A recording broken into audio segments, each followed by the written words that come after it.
Hey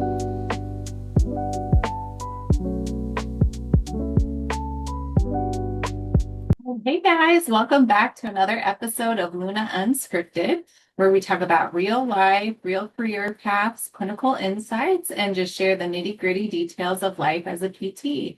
I'm Katie Wiley, one of your hosts. And I'm Joe Valdez. And I'm Marcia Arenas. Welcome back, everybody. How's our week been? Anything fun, exciting? No, just kind of catching up from the holiday weekend. We had a 4-day work week last week, so lots of emails and things to kind of go over. But it's been a good week so far. Good. Do you guys do all the festivities, the fireworks, all the parades and such? Are there Just gonna say, parades in Dallas? I mean, I would figure there's parades in Ohio. I figure, but I don't think there's like cute town parades here in Houston. So no, we don't do parades. We usually go to Dallas, but further west than you live, Joe. So I was in like the country part of Dallas where my kids got to play with chickens and bunnies, and my best friend from Virginia has like land out there, so they get to experience kind of rural-ish life, though maybe half a mile from where she lives, which is lots of land, they're building a master plan community, so it's going to be suburban soon. Um, but so we did that, Wonderful. and then as you guys know, as parents, you get back, and then like the exhaustion from like the trip, different place to entertain your kids kicks in. Definitely. Yeah. No, if I'm there too, we were out of town. We went to my in-laws for the fourth. They actually have chickens as well, but they're not too far off the beaten path. They have just kind of a little acreage to have that. But yes, definitely that catch-up time. We do have parades around us, though they're so hot that it just becomes kind of a melting situation. But we made it through. We made memories. It was good. Yeah. yeah, No. the Young County doesn't even allow like fireworks from from just like people. You have to go to these fireworks shows. I'm not sure if it's just like a fire hazard or a safety thing that the county's implemented, but we did see a fireworks show on the 4th. And then during the day, we actually didn't stay in town. We went out to kind of West Texas a little bit, about 2 hours west, just to go to this lake and grill and swim and kayak and stuff. So it was really hot. It was really hot, It was but really it's good hot. to know. I say I complain about Ohio, but I'm sure it was like very hot and humid there. So I can't.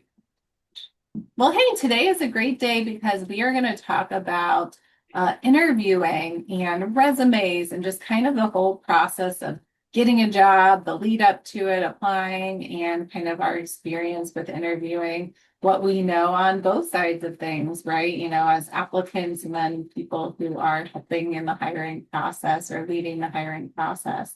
So why don't we start off with some of our like interview experiences as people who've been interviewed by others and applying for jobs, trying to get hired. What has that been like for you guys?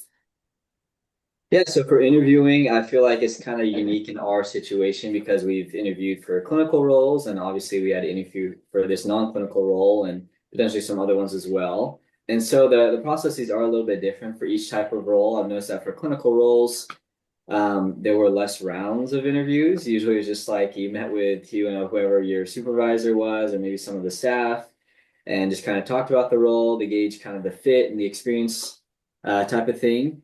And then usually I'd be invited back for like maybe a kind of a observation type interview where I'd see some people working in the clinic or maybe interact with some of the patients a little bit. And then the job offer usually came pretty soon after that. Now for the non-clinical roles, it's usually a little bit lengthier. I think for Luna, I did 3 rounds, 3 to 4 rounds.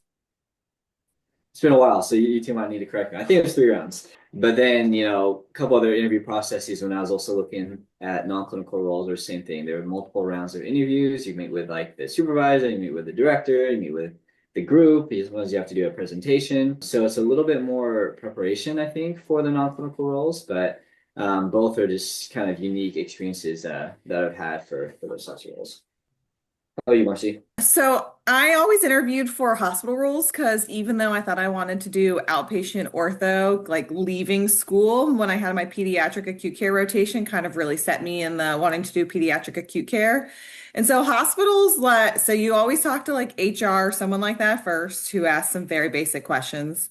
And then after that, I found there are usually like two to three rounds. And so I was interviewing in Virginia because I was living with my parents and I took the boards for jobs like across the country. Because even though I wanted to move to Texas, I was still applying basically to every children's hospital that had an opening. Oh, Um, and so you would meet first with probably the like rehab director or something like that, who would ask some like very like star situation task response kind of questions. And then with most of them, I met with like the whole team. So it'd be like you and then like a panel of different therapists, that's which was not good, intimidating at all, is it? right? Man, I can imagine being in person prepare doing that yourself. too. Which was good because it really helped me narrow down as the interviewee, like what environment I wanted to be in. Mhm. And so I th that's a good thing for people. It's intimidating, but I could definitely tell in the two jobs I was really considering, one where the environment felt more like collaborative and friendly, and the other where it was kind of you felt more like you'd be in competition and it wasn't as friendly. So that part was helpful. I ended up being at my first job for 10 years. So I didn't interview that many times, but I did interview PTs, OTs, and speech paths as part of being rehab manager. So that kind of led me into wanting to kind of learn more, teach about interviewing skills. And then non-clinical is definitely a different beast. So Yeah. I applied, I think I've interviewed for like two or three different non-clinical roles, and most of them require some form of a video, like you have to send a video of yourself in, um, answering questions, kind of mock situations. So you have to kind of get out of your comfort zone. And also, I felt like you have to translate some of the skills that you would do clinically, where you just like talk about a patient really easily, into something that's non-clinical based. Um, I have been told not to toot my own horn, but I have been told that I interview very well. Thank Um, you. That's awesome. I don't necessarily think school prepared me very well for that, so I don't really know where that came from, other than I can be very bubbly and personable on an interview. I get all that out at first, and then they really get to know me on the other side. But yeah, Katie, what about you? Yeah, so I remember I agree with you in that there was not a lot of like training through school regarding interviews, right? You know, the clinical side of things, and there wasn't, at least in our curriculum, any like preparation for that. So, I mean, yeah, I think leaning into your personality, I think having good questions for them was a good like thought, like knowing like what's important to you as a clinician and not just, trying to win them over, but almost having them win you over a little bit, I feel like was a good dynamic just in regards to making yourself a little more appealing and knowing that you're invested. I remember straight out of school, I had interviewed for a few different outpatient orthopedic roles and I got a few offers.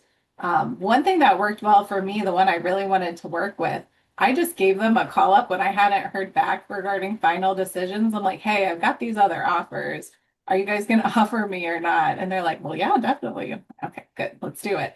So then I think that's a good, just being assertive and confident and having that follow through, that worked well for me, just in the clinical regard. I think interviewing's changed a little bit since 2020. Have you guys noticed that too? Like it's not as much like in person required, and it depends on the job, whether it's a remote job or not. But even clinically, I feel like some more rounds of interviews are done virtually now. Even if it is like a position in your area. Have you guys noticed that too? Yeah, yeah. Before I went non-clinical, did interview for a couple of clinical roles just to see like if there was another fit before I made this switch non-clinical. And they start off with phone screens typically, like phone or video screens. And then if, things went well, then like, okay, you should come by the clinic, let's meet in person type thing. So that was kind of interesting I kind of shift, like that, honestly, just because, Yeah. it can be challenging when you're a treating clinician. If you're interviewing for a job, you're like, when do I have time for this? Did you guys run into that too? It's like, how am I going to fit this into Oh my yeah. day? Because the Yeah. It's schedule like got so crazy. Um, exactly. Yep. I feel like I was doing it on my lunches. I just take my lunch and pray that someone would cancel before or after so I had some time to prepare. But yeah, yeah, it's tough. exactly. And then like where do you do it? Because you can't interview like in the office, so you have to like go to your car or do something like that. Yep, I I've definitely remember when I done was that before. interviewing on Zoom, I was so kind of like, okay, what, because you can see this part of us. And so a lot of the times, and now that I'm older, I will wear shorts. But when I was interviewing for my first set of clinical jobs, I wore like a full business outfit because I was like, what if they have me stand up and show them a squat? I don't know why that would happen, but that's what was going through my mind. So I always wore like full business attire. Just to make sure you are physically capable to do the job. You got to be able to squat. That's funny. No, I always just made sure up here looked presentable on the video interviews. And yeah, non-clinically, I feel like there were more rounds. And as I mentioned to you guys in our past episode, I had looked into numerous different roles. So I had interviewed in numerous different roles. And a lot of it was presenting the types of situations. So, like in the sales type of roles, being able to do like mock sales pitches and sell somebody on the specific product, doing the research ahead of time and being able to concoct and present a good pitch and good sell for that. And I mean, that's really what interviewing is, right? You're selling yourself to somebody else. So you mentioned, Marcy, that you had some good like strategies and how to answer questions and things like that. I would ask first, and I've been a part of interviewing other people too, but you have more experience in that. What are your like go-to questions for them and good ways that you suggest that people answer those questions? Yeah, so I think I interviewed over like 30 clinicians over the almost 3 years when I was rehab manager. And then through this role and my previous role, I also just kind of like interviewed slash talked to clinicians. And then I actually interviewed for a non, I interviewed people for a non-clinical role at my last position too. And I think from the gamut I saw of interviewees, I kind of was like, okay, since I didn't get much in school and you generally don't get that much feedback. Like if you don't get the job, you don't get the job. And I don't feel like there's much feedback about your interview. So I decided a couple years ago to put like a presentation together for PTA, PT, and I think I've done it once to an OT school of just interviewing tips and tricks, stuff like that. Because I have seen people sitting on the floor with their knees up, just like chilling while they're on a Zoom call before. I have had people go on long stories when I ask a question and never ask the question. People show up late. People show up in like workout clothes. So I decided I was like, let me see if I can just put some information out there. And so just like what you said, Katie, interviewing is really important, but it's an important for everyone. So obviously for you, because you want to know if this employer is going to be a good fit for what you want. But what interviewees should know is that interviewers also, one, get nervous, and two, it's also for them to see if you would be a good fit in their culture, for colleagues to see if you would fit well together. So it's not just for you or the employer, it's kind of for everyone.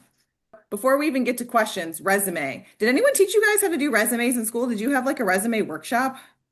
I think what I have learned, just my own personal experience with resumes, what if you're applying for like a clinical role, is to put things that set you apart because like everybody evaluates and treats, right, in the outpatient population. So yeah, like breezing on that.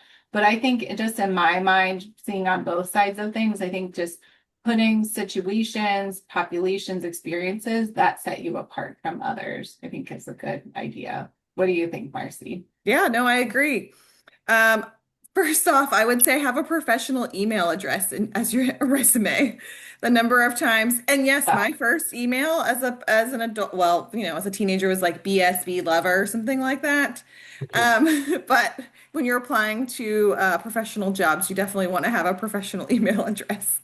Gave me a nice little chuckle, but it also kind of doesn't set it off as a great first impression when you are applying somewhere if it's something very strange. And then after that, yes, everyone has evaluate and treat patients with whatever diagnosis. So something that sets you apart, something that you've done, whether it's clinical rotation or in an actual position of either leadership something or you change documentation or something that just sets you apart a little bit. I would say also I know it's kind of gone out of favor in some circumstances, but cover letters are still a really big thing.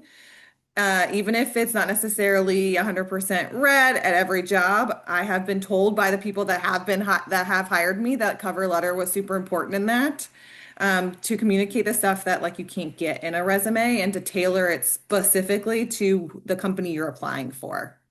Yeah, and I, just like, yeah. oh, I just wanted to add on the resume part. I think it should be aesthetically pleasing too. I've seen some resumes that are just like a mess, right? You can't really identify like what they've done or what sets them apart because it's just not organized at all. And so having some sort of good resume template that's simple but allows you to showcase and share what you've done, preferably metrics too. Like people like to see numbers or like the changes you made within the organization. That makes it easier for them. Definitely big on aesthetically pleasing too. That makes such a difference. The readability too. I have had luck saving mine as a PDF file. So depending what platform you're uploading it to, because if you do like a Word document or Google Doc, it may not format the same when they're pulling it through. Whereas a PDF, that's going to stay consistent. So I think that's usually a good idea. Yeah, Yeah, good that's a to know. great idea. Yeah. And then for non-clinical roles, I don't know what you guys did with your resumes, but some of the things like our boss has told me, and then before that was a lot of the things we've done clinically translate. You just can't use the same language. You kind of have to figure out what skills you bring in a non-clinical or a non-traditional role. And so I encourage people when they're looking non-clinically, don't just write, I treated these patients or I did this. Try and figure out what leadership skills or selling skills or customer management skills that you've used. Yeah, and also using the job descriptions for these roles is super important. So you can kind of translate or use similar verbiage that kind of matches, what the job description is asking for. Obviously, still being honest and translating your skills appropriately, but the job description is a gold mine for like knowing how to present yourself for that particular role. Exactly. Yeah, I definitely agree. Some of the like online, AI various tools can be helpful with that too, of the role that you're looking for, the company that you're looking into. Yeah, great ideas, team. I'm going to incorporate some of those into my presentation too. I And think, I just wanted to ask about, well, I'll just kind of mention, I know that some people, some of these non-clinical like gurus who present themselves or share clips online talk about like the ATS, tracker and how that kind of screens through people. I personally feel like the roles I apply to, it doesn't seem like they use them, but what are your thoughts on that, Marcy? Like, what's your, I guess, or Katie as well, like on the ATS like screeners that kind of just like filter people out without even getting to a person? I do think there's some amount, it depends on the company. I do think there's some amount because especially for non-clinical roles, I mean, some of these companies are having hundreds of applicants at a time and it's just Thousands, yeah. honestly. Like I've talked to some people and they're like, oh yeah, I'll have 2,000 applicants in like a week. And you're like, Yeah. what? Like it's crazy. So I think that they are weeding out something. So I do think it's important, like Katie mentioned, to look for some of the AI tools that kind of can help you phrase the words properly. I do think there are some that are not, but I do think there's a decent amount. Like, you want to use words like utilization or cross-functional collaboration instead of things like coordinated a team or things like that. The But I do buzzwords. think there's a fair amount. Well, you can't siphon through thousands of resumes. Okay, so a big thing also I tell people all the time is to do your homework before you go to the interview and to be prepared. So the slide I usually have is Scar from The Lion King, and he says like be prepared because so many times I have asked a very simple question about why do you want to work for X company or what do you know what speaks to you about our mission or something like that. And the number of times I've had people be like, I really like that you see patients or something like that. It's just like an immediate X.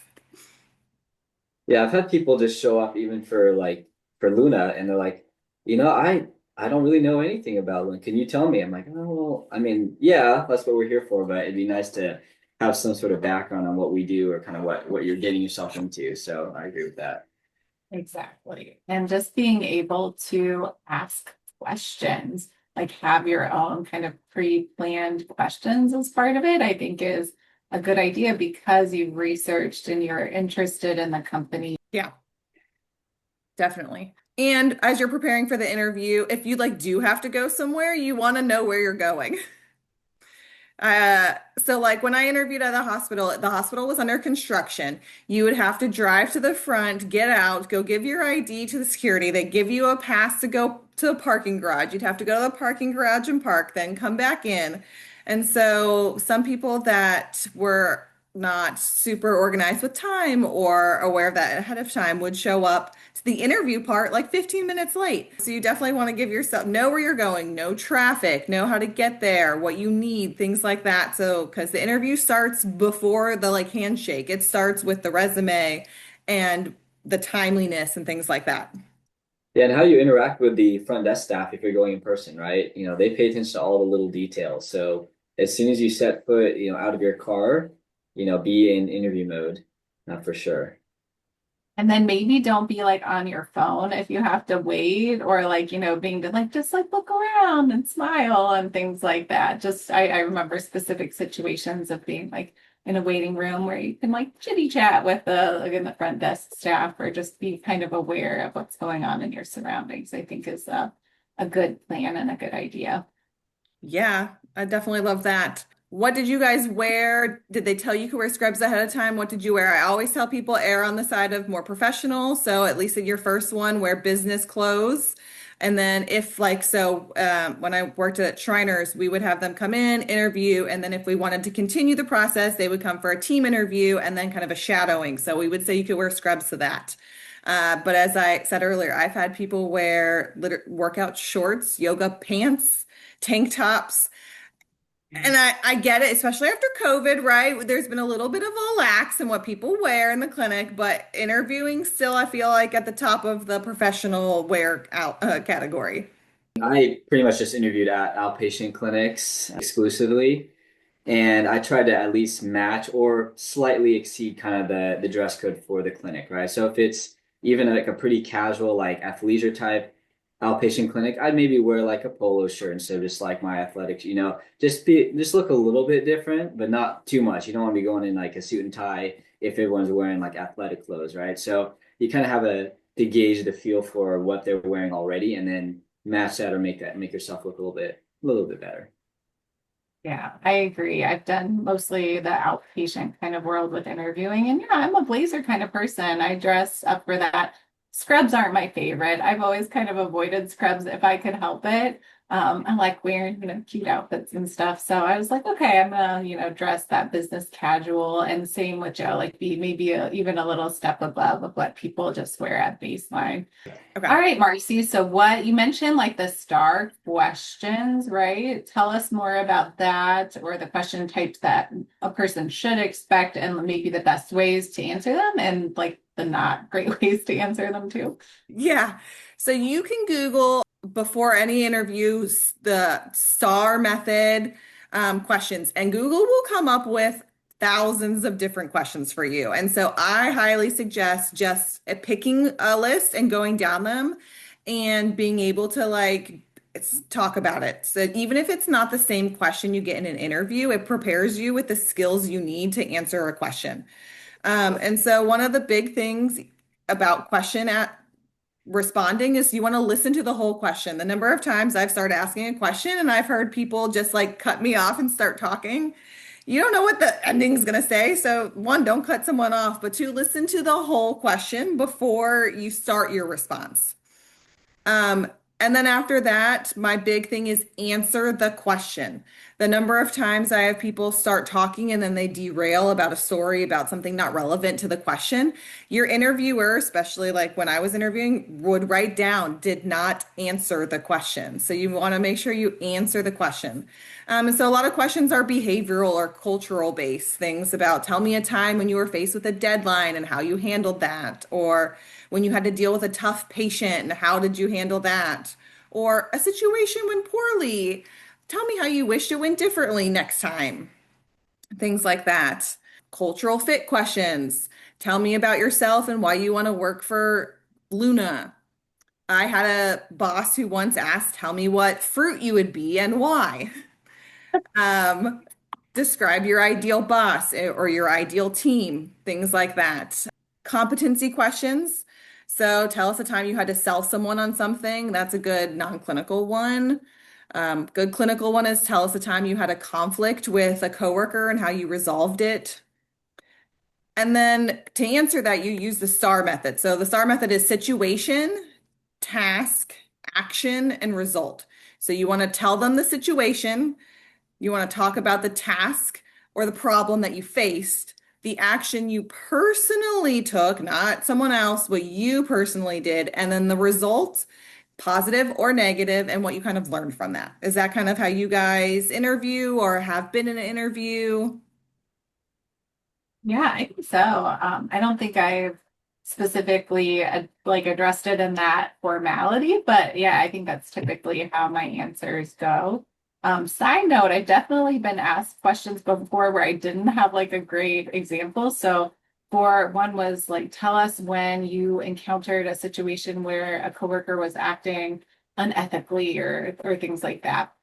And, my response for that was, I gave kind of how I would handle it, but also was like, I really value working in ethical situations, being around coworkers that have the same values I do and really follow the rules. So thankfully, with where I've worked and how I've chosen my paths, I haven't encountered that specifically.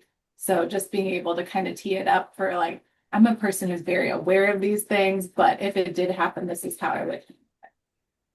That's great.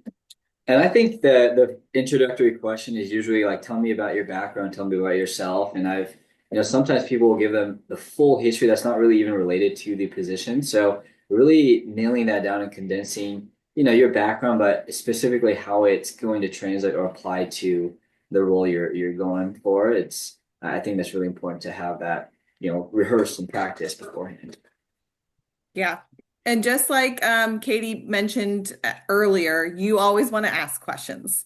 It was always a red flag when I was interviewing. If I asked, do you have any questions? And they're like, no, I'm good. So you always want to have questions prepared, and they should not be HR questions, salary questions, things like that. Like it should be specific to kind of questions you have about the role. So what like type of learning opportunities are there? What happens if I don't meet the goal set? What does mentoring look like? Something like that. Definitely have questions prepared. So So, what would you say with kind of everyone's experience? What are like really green flag things going into job situations, whether it's the job posting or the offer that they're presenting you?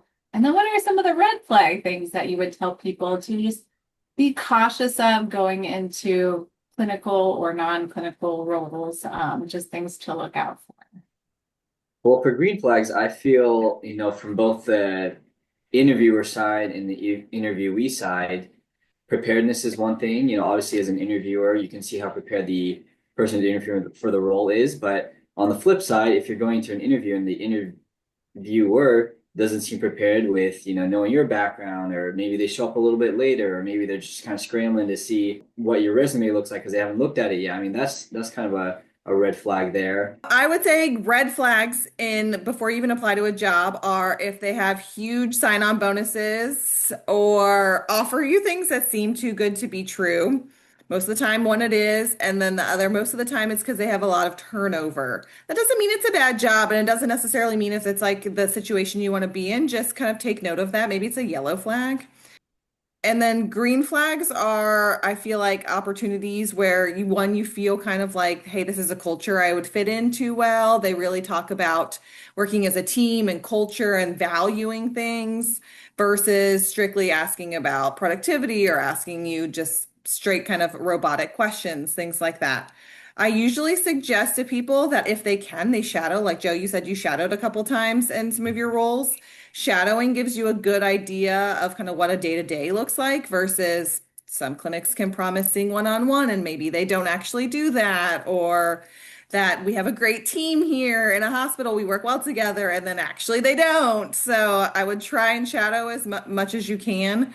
I think it's really hard these days with how AI phrases job descriptions that it's hard to see what's actually true and what's not. So trying to really get in there and ask your questions to tease out what um, the actual expectations of you or what the job is actually like. I agree with all of that. I was thinking on the same token, just regarding, especially in the outpatient world, productivity expectations, what kind of volume they're expecting, make sure those are clear. I know definitely one of the job offers I had early on when I was out of school, it was crazy. Like even like I, had experience working in a high volume clinic. This was like almost double that. It was like patients stacked upon stacked upon stacked, and you were supervising others. And it was just a crazy full schedule. So that even my new grad mind was like, red flag, like maybe let's not do that specific kind of role because it just sounded really overwhelming and just not the quality care that I wanted. Red flag, green flag, I would say not that, first impressions aren't always about, don't always give you all the information, but whoever your manager is going to be, you kind of want to like them, right? Like you want to be able to get along with them, have a good rapport with them. I think that's been something that swayed me before too, kind of how that interaction would be. Um, I don't know if you guys have run into that too, but that sometimes sold me on certain companies when I'm like, really like this person who's going to be my potential manager, and I think this will work well. Yeah, that and the coworkers in the front desk, everyone that you're going to be interacting with. If you have to walk by someone in front desk who's mean or just like grumpy all the time, that's not going to be a fun situation to be in. So I think definitely the manager because that's probably in a relationship that you have to have, but the other people as well because they're there. Great. All right. Do we have any other good tips or just insight for people on either the resume or the interviewing side of things, or just purely in the job hunting world? I think just kind of a last tidbit on applying for jobs, especially like non-clinical, is I talk to a lot of people that are trying to transition and they're just throwing out seeds blindly, right? They're just like hoping that something will stick. And, sometimes that works, by volume, but I find that having a company or a few companies that you truly believe in and have some sort of personal investment in and belief in, those are the better ones to go after. And that shows when you apply, like through your cover letter, through your resume, through your interview, if you get that interview, is having those types of kind of having that prepared already, like, oh, these are the ones that I want to go after. And I've found that people might have better success with that. So that's just kind of my little tidbit there to end with. Love that. To piggyback off of that, because I'm sure a lot of our listeners are probably clinicians, maybe who are looking in non-clinical roles, since that's what we're in currently. It would be that not every non-clinical role, remote and flexibility are not synonymous. So just because it's remote does not mean you're going to have flexibility, and vice versa. And just like Joe said, no, there are lots of non-clinical roles where you're sitting at a computer staring at notes or reading things all day, every day. So find something that you could actually have enjoy doing, and really like doing before you do it. And then, so I would suggest following up after the interview. So send some sort of thank you email or note, or even potentially follow up with a call like Katie did if you haven't heard back from them. There are some HR systems, and it's not the manager's fault, that just take a long time. And if you can write down the people's names that you were interviewing with, that personal touch can go a really long way. I agree. Yeah, that's again just shows that you're invested in it as well. And when you are looking for jobs too, I think, you know, you obviously want to apply to what you're interested in. A lot of, I know, like LinkedIn specifically, if you're looking for jobs on there, it'll show how many applicants are out there. Some of them may be, bots and not real people, but some of them are legitimately real people. So I would say if you're able to see, obviously if there's crazy tons of applicants, odds are maybe not as good. So kind of looking out for that thing. And even some local jobs too, compared to like across the United States. I feel like generally your odds might be a little bit better in some of those situations. And depending on the role, may have flexibility where you can work from home some and in the office and just kind of offer people that nice flexibility that they're looking for. Well, thanks for sharing all your information today, guys. I know it's great information for me to hear and everybody else out there, just to know what everyone's experience has been like. And we'd love to hear from the rest of you too. If you have any funny stories from interviews, any good tips or tricks or red flags that you've seen too, share them with us. We'd love to hear them. Bye, everyone. Have a great week. Thank you for listening to Luna Unscripted.